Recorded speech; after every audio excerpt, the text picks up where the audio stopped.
Hola queridos hermanos, amigos, bienvenidos a este comentario de nuestra lección de Escuela Sabática. Lección 9. Está titulada esta lección Controversias en Jerusalén. Así que, bienvenidos. El texto bíblico para memorizar de esta semana lo encontramos en Marcos 11:25. Cuando estén orando, si tienen algo contra alguien, perdónenlo, para que su Padre que está en los cielos perdone también sus ofensas. Analizamos en esta introducción, mis hermanos, las historias, los registros que tiene Marcos de controversias. En el capítulo 2 y 3 se registran 5 controversias. Controversias con los líderes religiosos de aquella época. En esta lección vamos a estudiar 6 controversias.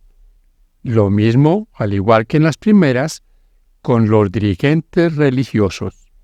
Es interesante que estas controversias son asuntos que tienen que ver con fundamentos de la fe, cómo nosotros tomamos estos textos para edificarnos. Así que es importante que lo veamos con esa lente, que estas controversias, estas polémicas, tienen asuntos fundamentales que orientan a cada creyente. Los líderes religiosos acuden a confrontar, tratar de confundir y derrotar a Jesús, pero sin éxito. Parte de la lección de esta semana incluirá analizar precisamente qué hace que las personas se opongan a Dios y a su vez considerará qué pueden hacer los cristianos para superar los prejuicios y hablar al corazón de quienes se resisten al llamado del Espíritu. En Marcos 11, el ministerio de Jesús tendrá lugar en Jerusalén durante la Pascua, marzo o abril. Marcos 11 al 16 cubre poco más de una semana. La velocidad narrativa ha disminuido marcadamente. Los primeros 10 capítulos cubren aproximadamente 3 años y medio.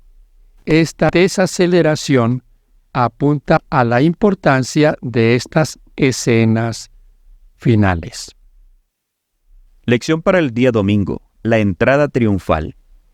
Marcos 11, 1 al 11 nos dice: Cuando se acercaban a Jerusalén, junto a Betfagé y a Betania, frente al monte de los olivos, Jesús envió 2 de sus discípulos, y les dijo: Id a la aldea que está enfrente de vosotros, y luego que entréis en ella, hallaréis un pollino atado, en el cual ningún hombre ha montado.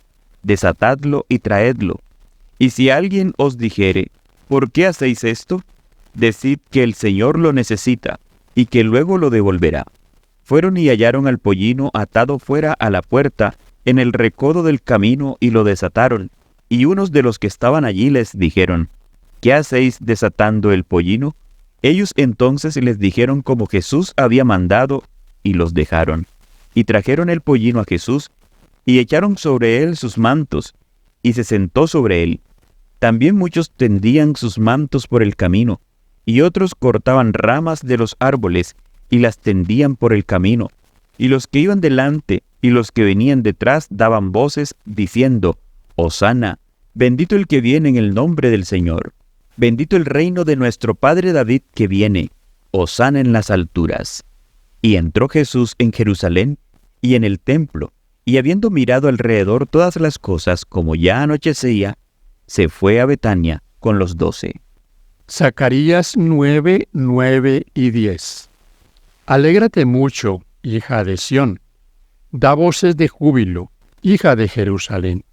He aquí tu rey vendrá a ti, justo y salvador, humilde, y cabalgando sobre un asno, sobre un pollino, hijo de asna.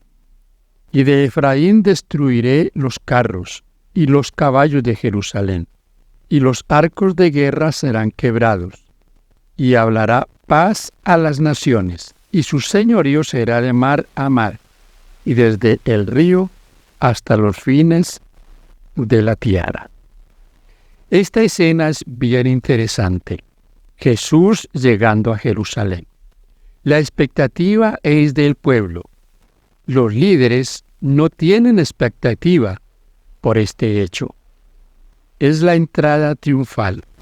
Y es interesante esta conexión que hay entre los evangelios, en este caso lo que dice Marcos y lo que dice Zacarías.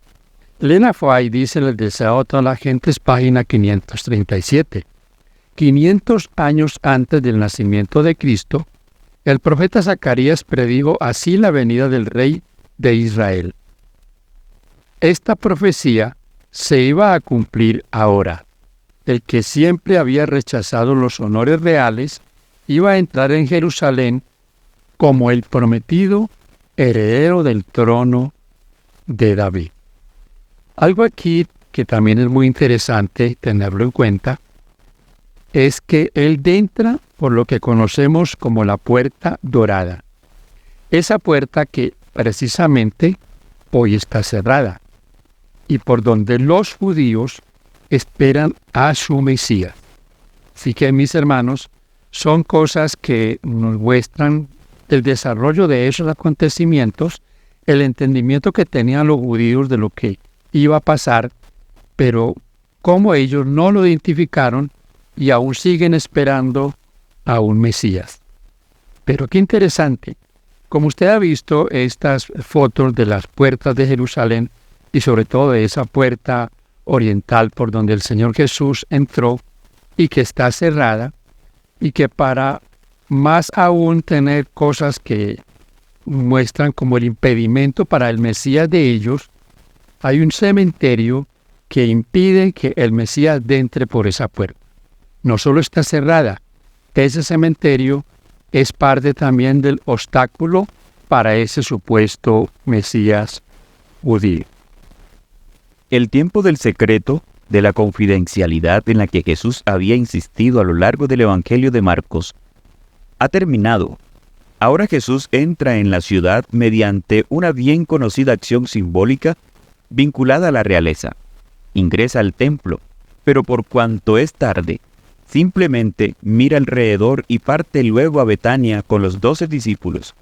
Lo que pudo haber terminado en una revuelta concluye, en cambio, con su serena salida de allí, pero el día siguiente sería diferente.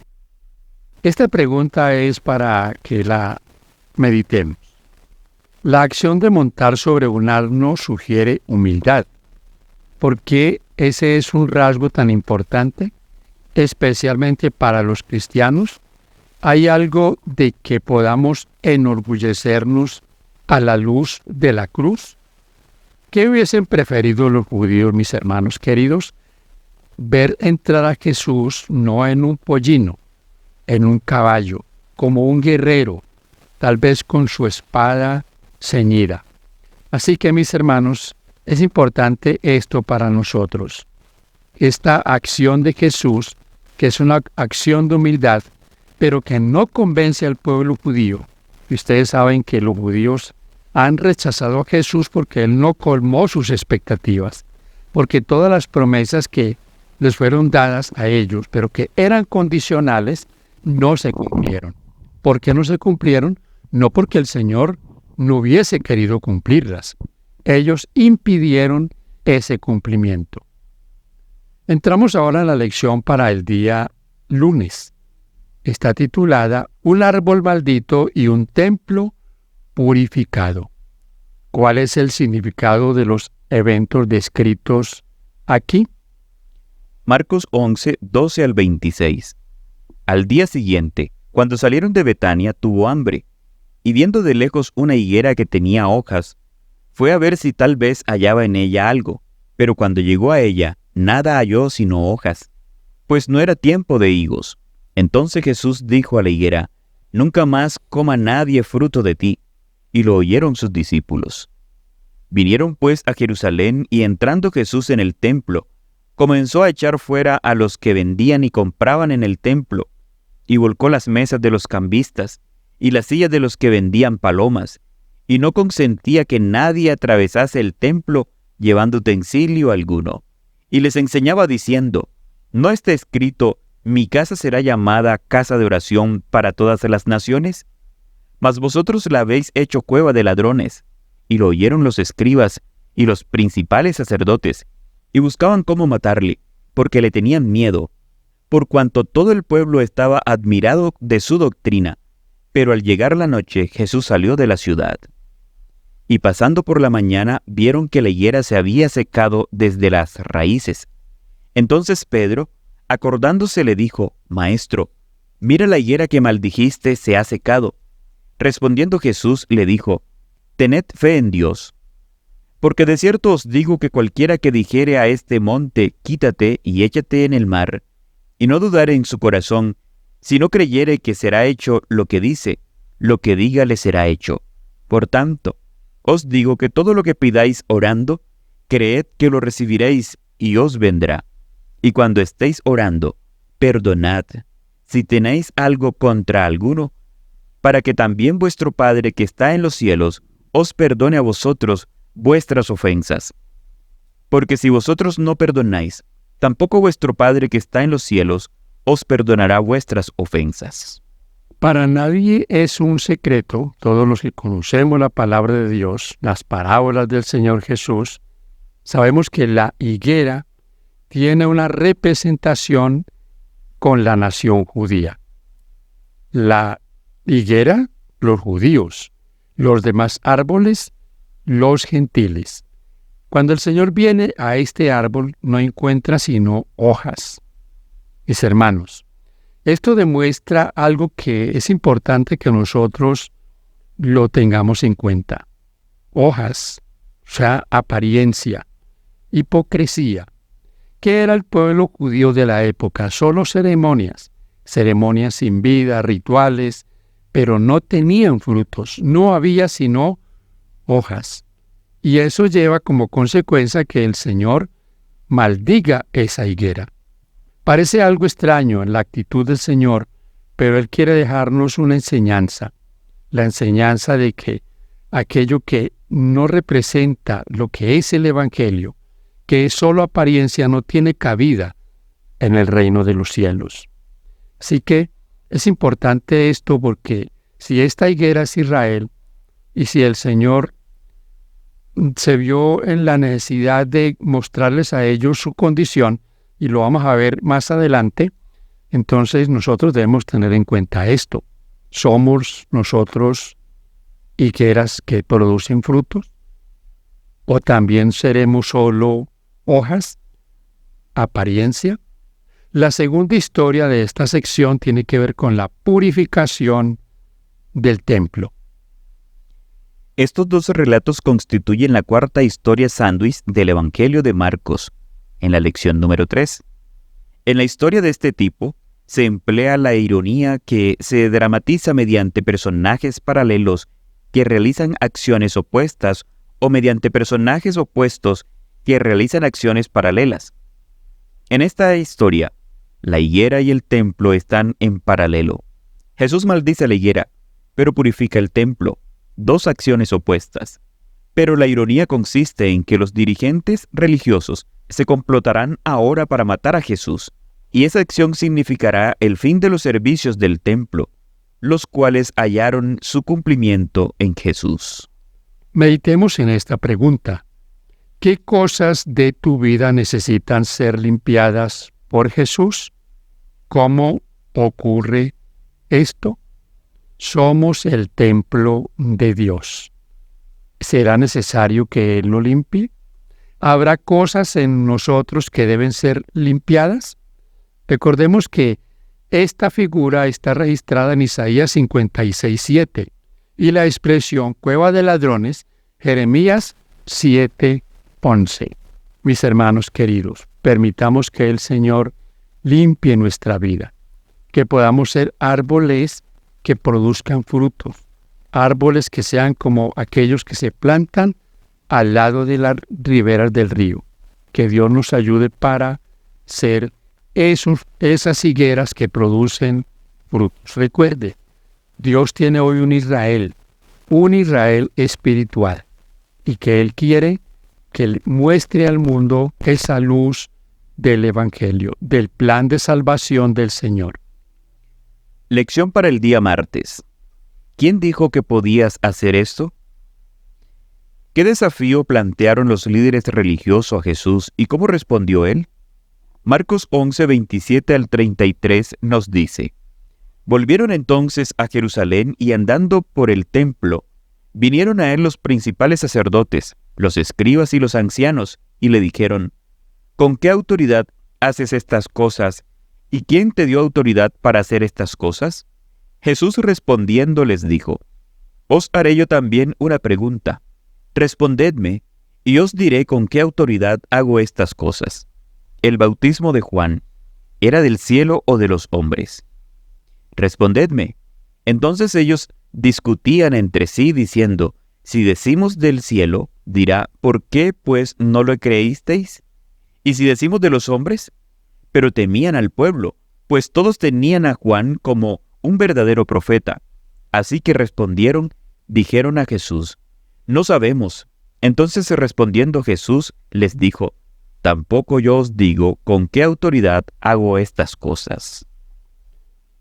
¿Notan aquí la especie de trampa que ellos tratan de tenderle al Señor?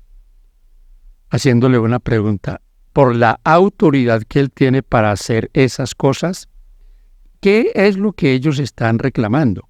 Lo que había pasado el día anterior, el asunto de la purificación del templo, cuando sacó a todos los que vendían animales y Él les dice que habían hecho de la casa de oración una cueva de ladrones.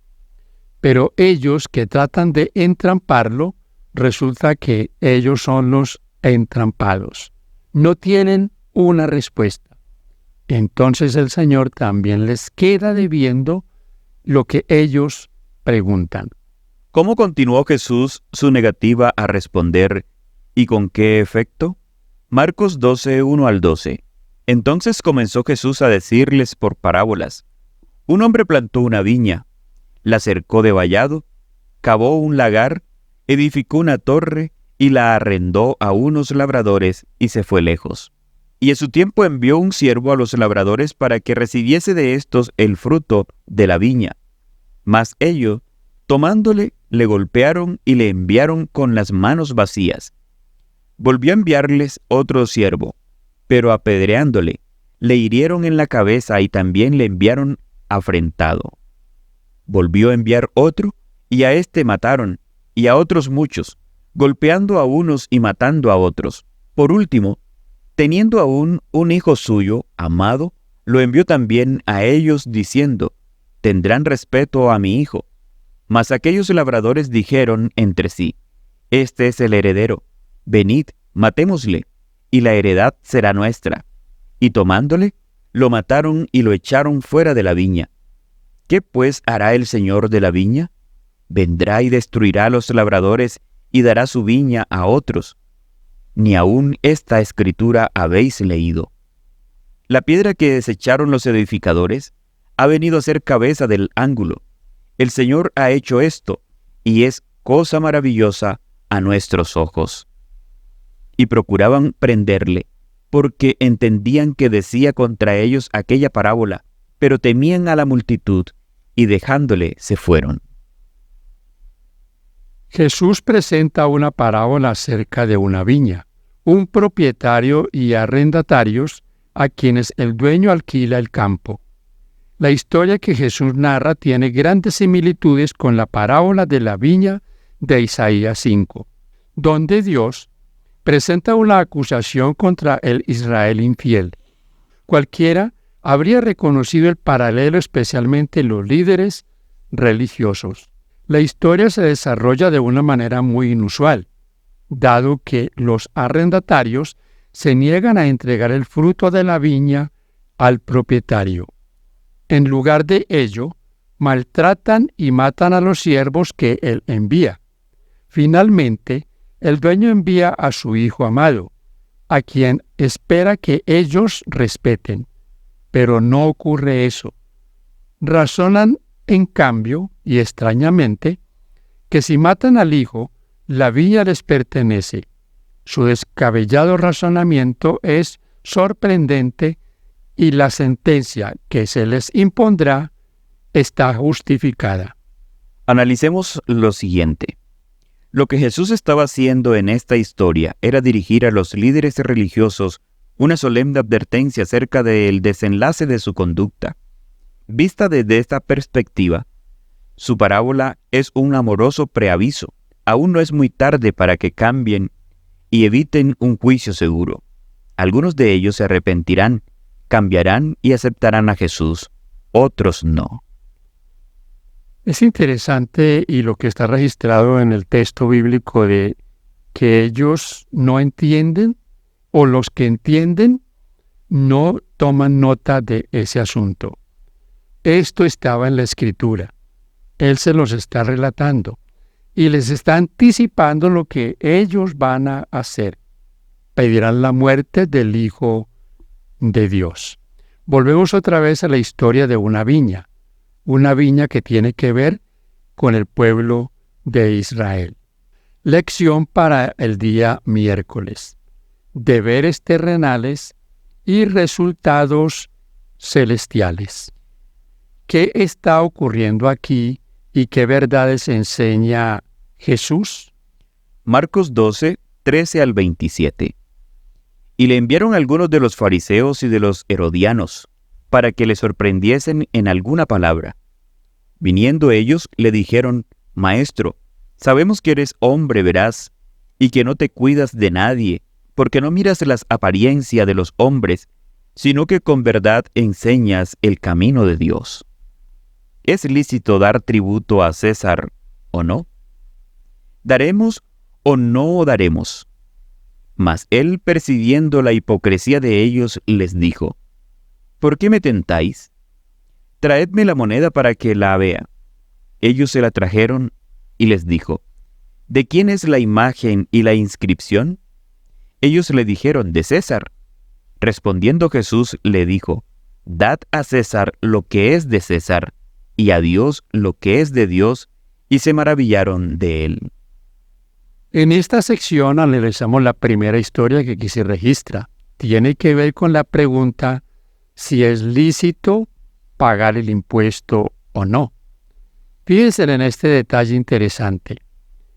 Ellos que despreciaban a los romanos están tratando de entrampar al Señor con un asunto que tiene que ver con el tributo al gobierno romano.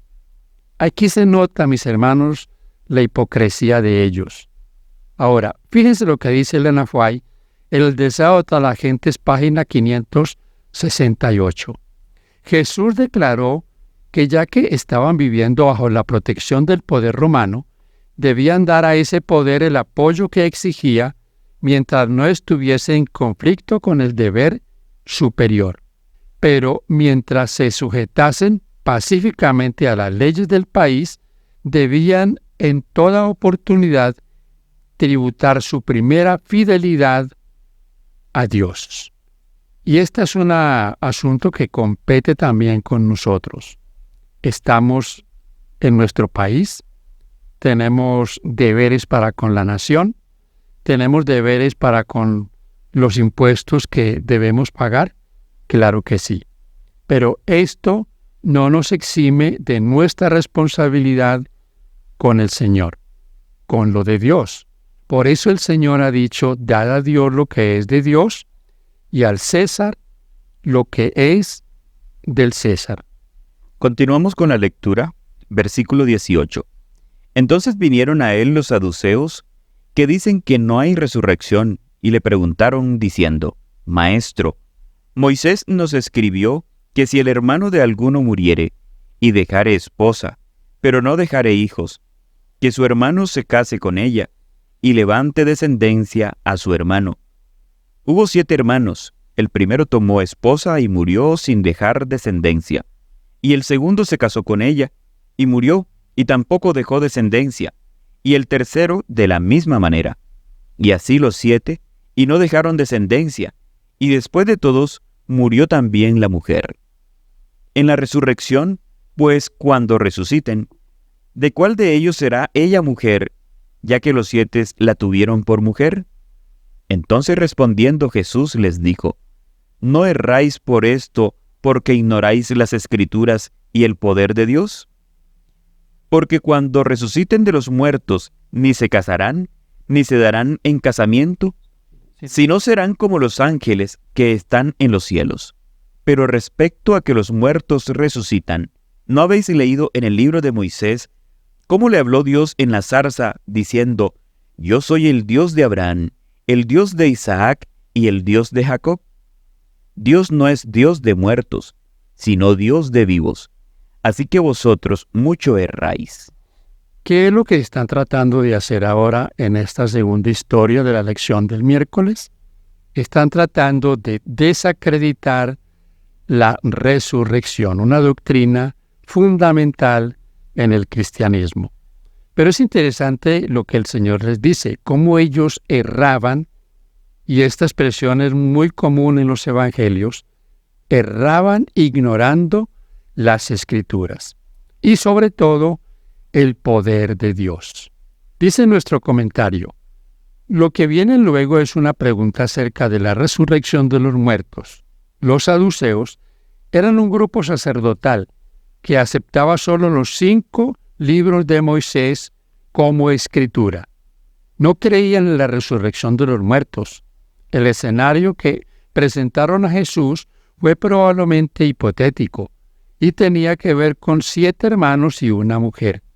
De acuerdo con la ley de Moisés, a fin de preservar la propiedad dentro de la familia, cuando un hombre moría sin dejar descendientes, su hermano debía casarse con la viuda, y el primogénito resultante de esa unión era considerado legalmente como hijo del difunto. Deuteronomio 25, 5 al 10. Mis hermanos, y es interesante cómo el Señor les plantea el asunto de Abraham, de Isaac y de Jacob. Y les dice que Dios es Dios de ellos, por lo tanto que ellos se levantarán en la resurrección de los muertos. Consideremos la siguiente pregunta.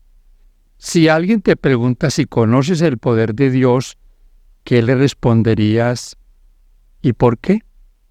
En este punto de la resurrección, permítame acotar algo más. Para algunos, la resurrección es un asunto que no lo pueden aceptar o no lo pueden comprender. ¿Cómo se levantará alguien del polvo de la tierra, de lo cual ya no hay absolutamente nada, ni siquiera partículas? Pues como dice el Señor, ignoramos a veces el poder de Dios. Lección para el día jueves. El mandamiento más importante. ¿Qué profunda pregunta hizo el escriba amigable y cuál fue la doble respuesta de Jesús? Marcos 12, 28 al 34. Acercándose uno de los escribas, que los había oído disputar, y sabía que le había respondido bien, le preguntó: ¿Cuál es el primer mandamiento de todos? Jesús le respondió: El primer mandamiento de todo es: Oye Israel, el Señor nuestro Dios, el Señor uno es. Y amarás al Señor tu Dios con todo tu corazón, y con toda tu alma, y con toda tu mente, y con todas tus fuerzas. Este es el principal mandamiento. Y el segundo es semejante: amarás a tu prójimo como a ti mismo. No hay otro mandamiento mayor que estos. Entonces el escriba le dijo: Bien, maestro, verdad has dicho, que uno es Dios, y no hay otro fuera de él. Y el amarle con todo el corazón, con todo el entendimiento, con toda el alma, y con todas las fuerzas, y amar al prójimo como a uno mismo, es más que todos los holocaustos y sacrificios. Jesús entonces, viendo que había respondido sabiamente, le dijo: No estás lejos del reino de Dios. Y ya ninguno osaba preguntarle. Aquí en el Evangelio de Marcos se presenta a este hombre como un hombre sincero.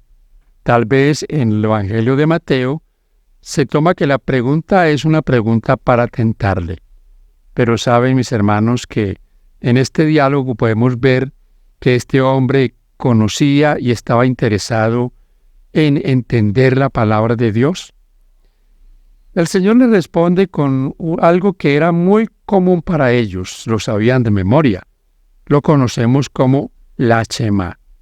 Oye Israel, Jehová uno es. Y el segundo mandamiento no es mandamiento nuevo. En la Escritura está registrado el amar al prójimo en el Antiguo Testamento. Levíticos 19, 18. Es interesante que en este punto, mis hermanos, podemos razonar en cuanto a los que dicen que ya no hay que guardar el sábado porque lo que debemos es amar a Dios y amar al prójimo. Pero aquí hay algo que debemos entender y que algunos, para tratar de ignorar el día de reposo, lo toman como una excusa. Amar a Dios y amar al prójimo. Esos son los mandamientos que hay que guardar. Y es claro, quien ama a Dios va a poner en práctica, va a considerar y a respetar los primeros 4 mandamientos. Y en el prójimo tenemos los restantes 6 mandamientos. Y la respuesta que le da el Señor a este hombre es muy interesante. No estar lejos del reino de Dios. ¿Cuál es el mandamiento más importante? Amar a Dios y amar al prójimo. ¿Notan cómo todo está ahí bajo el espectro del amor? Es el amor el que debe guiarnos a toda verdad. Llegando a la parte final del día viernes, lee los capítulos Un pueblo condenado, Cristo purifica de nuevo el templo y controversias en el libro de El deseado de todas las gentes de Elena de White, página 533-561. En este mismo libro, en la página 536 a la 537, nos dice lo siguiente: el acto de Cristo de maldecir el árbol que con su propio poder había creado se destaca como una amonestación a todas las iglesias y a todos los cristianos. Nadie puede vivir la ley de Dios sin servir a otros. Pero son muchos los que no viven la vida misericordiosa y abnegada de Cristo. Algunos de los que se creen excelentes cristianos no entienden lo que constituye servir a Dios. Planifican y estudian para agradarse a sí mismos. Solo obran con respecto al yo. Para ellos, el tiempo solo tiene valor en la medida que les permite juntar para sí. Este es su objetivo en todos los asuntos de la vida. No obran para otros, sino para sí mismos. Dios los creó para vivir en un mundo donde deben realizarse un servicio abnegado. Los designó para ayudar a sus semejantes de toda manera posible, pero el yo es tan enorme que no pueden ver otra cosa. No están en contacto con la humanidad. Los que así viven para el yo son como la higuera, que tenía mucha apariencia, pero no llevaba fruto. Observan las formas del culto, pero sin arrepentimiento ni fe. Profesan honrar la ley de Dios, pero les falta obediencia. Dicen, pero no hacen. En la sentencia pronunciada sobre la higuera, Cristo demostró cuán abominable es a sus ojos esa vana pretensión. Declaró que quien peca abiertamente es menos culpable que quien profesa servir a Dios, pero no lleva fruto para su gloria. Preguntas para dialogar. Reflexiona acerca del significado de la purificación del templo por parte de Cristo. ¿Cómo podría aplicarse ese principio hoy a nuestra iglesia? ¿Cómo debería ocurrir una limpieza tal? Pregunta 1. A lo largo de los evangelios, Jesús se refiere una y otra vez a las Escrituras y a cómo deben cumplirse. ¿Qué nos dice esto acerca de cuán centrales son ellas para la vida de la fe? ¿Por qué debemos rechazar fervientemente todo intento de rebajar la autoridad de las Escrituras, especialmente la idea de que ellas son meramente las ideas de las personas acerca de quién es Dios y de cómo obra? 2. ¿Dónde se encuentra la línea apropiada de separación entre la Iglesia y el Estado? ¿Cómo ilumina ese debate la enseñanza de Jesús en Marcos 12, 13 al 17? Y 3. Busquen textos que hablen de la resurrección, porque esta doctrina es tan central para nuestra fe, especialmente al considerar el estado de los muertos. Agradecemos al Señor por permitirnos hacer este comentario. Esperamos que sea de bendición para cada uno de ustedes. Agradecemos de corazón que ustedes compartan el mensaje de la palabra de Dios. Bendiciones.